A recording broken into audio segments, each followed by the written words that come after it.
हुओ फो शू यी शिन सा मू मो। गांव वाले इसे एक आशीर्वाद की तरह दुनिया में फैलाते थे, लेकिन इसका असली मतलब था, मैं श्राप को बांटने के लिए अपनी जान देने को तैयार हूं। जो भी इस मंत्र को बोलता था उसका अंत हमेशा दर्दनाक मौत में होता था। गांव वाले इसी तरीके से श्राप के दर्द को पूरी दुनिया में बांटते रहते थे। फिर एक दिन एक शूटिंग टीम चेन परिवार के गांव में पहुंच गई। गुप्त सुरंग के अंदर उन्होंने उस दुष्ट देवता को देखा जिसकी गांव में पीढ़ियों से पूजा होती थी, दा हेई फो, महान काला बुद्ध। उसका चेहरा लाल कपड़े से ढका हुआ था और वही इस श्राप की शुरुआत का स्रोत था।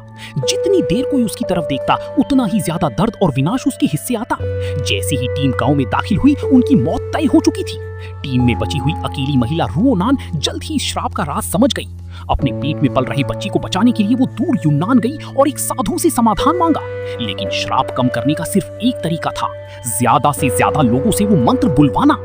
रुओनान बाहर से ऐसा दिखाती रही जैसे कैमरे में अपनी बेटी की जिंदगी रिकॉर्ड कर रही हो, लेकिन असल में वो वीडियो में बार बार वही तथाकथित आशीर्वाद दोहराती थी ताकि लोग उसे बोलें और श्राप सब में बट जाए। समय बीतने के साथ बेटी बड़ी होती गई। उसे बचाने की कोशिश में रुओनान धीरे धीरे सामान्य नहीं रही, लेकिन उसे पता नहीं था कि असली कारण उसकी बेटी का नाम था चेन ले तोंग, इंद्रधनुष। कई साल पहले शूटिंग टीम के 2 आदमी बचपन से इसी गांव से जुड़े हुए थे। गांव वालों ने उनके नाम भी तांत्रिक सूची में लिख दिए थे और उन्हें अपना मान लिया था। हर 10 साल बाद लौटकर पूजा करना जरूरी था, लेकिन इस बार बेटी का नाम उस सूची में नहीं था।